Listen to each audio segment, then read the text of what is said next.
going on, everybody? Anthony Campo here with Battle Ready Business. And so on today's episode, I want to talk to you about you're the owner, you're the leader, own it. So sit back, relax, and I'll see you on the other side.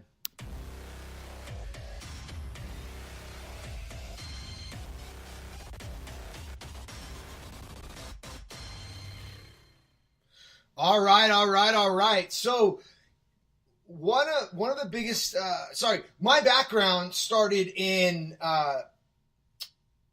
initially in senior care facilities, and then I have a passion for fitness, working out, and then I went and opened up a CrossFit gym, and inside of that space, there was a subgroup that ran an affiliate model and was told and talked and indoctrinated into this affiliate model. And let me give you an idea. An affiliate model, an associate model. Associate model of how to run your business. So there was you, and then you had your right-hand person, and they were like a second owner, but they weren't an owner. And they got a percentage of overall revenue. And honestly, if you're just starting out and you find that person up to a certain point, that's going to work. But to grow to scale, it doesn't work. So, and it's not 100% necessary. It's actually a way to get sweat equity with the promise of a bigger return. Kind of like someone is a partner, but they're not a partner. They don't have any legal rights. And for me, that was my girlfriend at the time, then became my fiance, then became my wife. But in reality, that's not how, it's not going to work long term. And I talked about this yesterday about creating buy-in and all that. And I brought this topic up that you are the owner, not your employee, not your teammate. Right? And if you're going to want a unicorn, if you're trying to look for a unicorn, you've got to own that you're the unicorn. You're the one that took the risk and the stepped out of your comfort zone, stepped out into something and put your skin on the line to go do this. Either if maybe it wasn't a financial scam, maybe you risk your time. You took away time from other areas of your life to go focus on this. And then you had to learn how to, maybe you're not great at marketing, but you have built something. So you have to have and act. Either you put somebody in that place or what. And you had to lead this no matter who you are. You might not be the specialist. But you've got to own that you're the unicorn.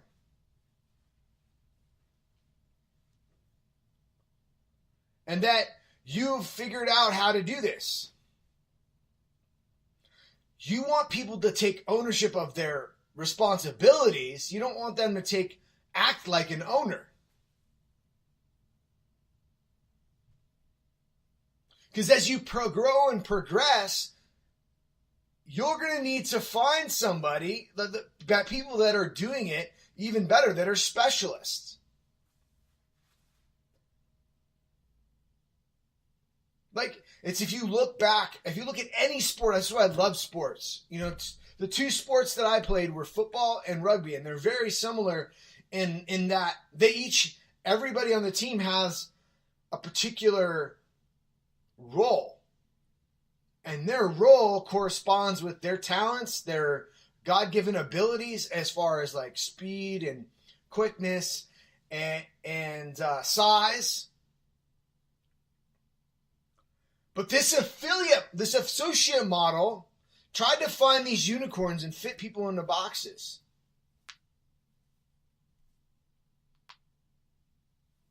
And I've seen this try to happen again. You don't want to have your front desk person act like an owner. Or your office manager act like an owner.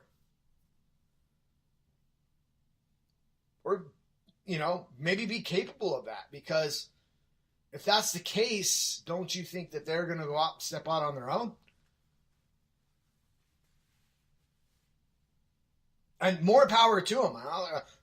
If someone said, hey, I want to go do my own thing, or I want to do exactly what you did, great, I support you. I want to see more of that. But what you're currently, if you're thinking that, I've been meaning to do a topic is leadership's not 50-50. And it's not. And it's a trap that I got sucked into. It was like, I got frustrated after a point. I was like, well, I have to keep leading.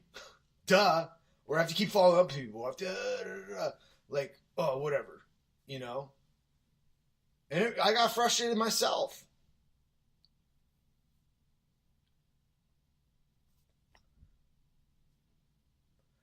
But what I realized is that, look, I want to have a good team, good football team. You look at baseball. Baseball is a very similar sport. Team sports are like this. Each player has a different role that lends to their essence, and their essence is broken down of, body type, especially sports. Speed, quickness, strength, all this stuff mixed together.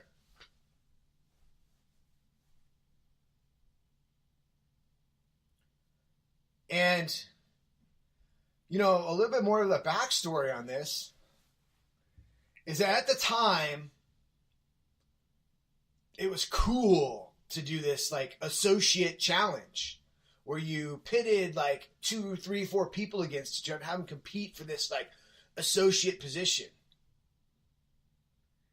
And I had good players that had very good, they were amazing. One of these guys was amazing at one of the things in our business that, looking back, if I would have it's probably one of the bigger mistakes I've made in my business career. I had this guy, and he loved what he was doing. I mean, it wasn't his big future long-term thing. I don't think he thought it could be. But I've looked back on that turning point, that decision of going through this social challenge and I'm picking one person or doing this, or I'm da-da-da-da, instead of looking at each individual person's talents and putting them in the right place.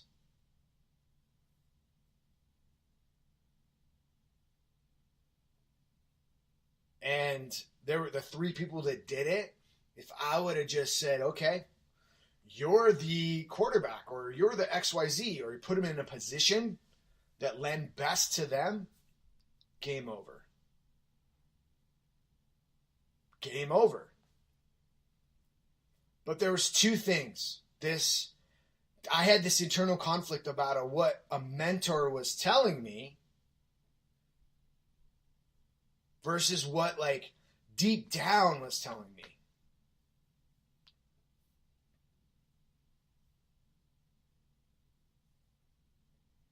And that, if you're a business owner, entrepreneur, yeah, you could learn marketing, sales, you can learn business, but there's people, you can hire people and build your team around that stuff. The number one thing that you need to learn and develop, and what's honestly taking me, it was always there, but I've been on this journey, and I'll go into this in another episode, of really developing this internal guidance system. And once you learn how to internally let that guide you and allow that to come out without filter, without restriction, game over. So, what I'm getting at is putting those people in the right positions. You've got to own that. And that's one of the first steps. You've got to own that you are the leader. You are the owner. and like that you're a unicorn. This doesn't mean that like you're this mystical, amazing, like, you know, you have to be Zuckerberg or whatever. But like if you could go and build a business and figure out enough marketing, enough sales, and enough of these pieces to build something of relative significance, like there's 90%, like I don't know the percentage, but it's not like in the 99% of people won't do that. They won't even take that first step.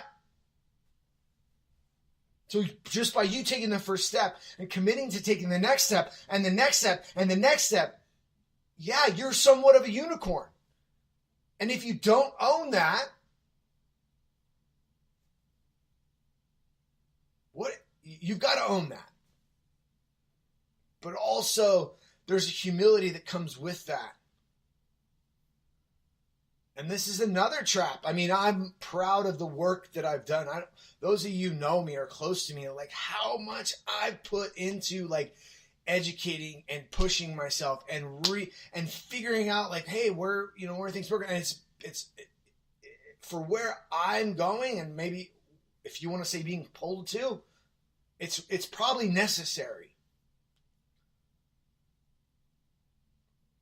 But if I didn't do that, and I just allowed, and I didn't study as much and think that I had to learn how to market like myself and take that on, I could have brought somebody on my team, and I did have somebody that filled one gap of that. And then I've focused on becoming a better, more efficient with my time, and more of a project manager, more of an operations manager, understanding that. But at that time, I had that person. Like looking back, I was like, man, I had the cash in the bank. I had the resources to go do it, to go, hey, we're going to, I've got enough money for all of you to work for me for X amount of months. Let's go get it.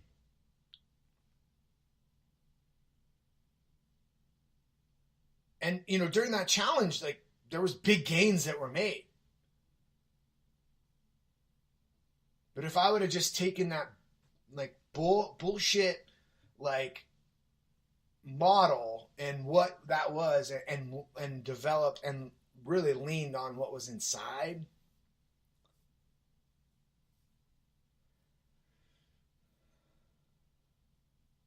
game over. Because the other guy too was like, he had his own, like it was this mix in our team of like core team of 3 and our supportive team of 5, like could have doubled to a core team of 6, and like, boom, our social media would have been on fire. I would have had somebody that would have been like a rock star operationals manager that like, man, would have killed it. But me as a leader, I wasn't there yet. Me as being able to listen to that internal guidance system and just do that, I wasn't there yet. And that's okay. But like I said a few episodes back, where there's breakdown, there's breakthrough.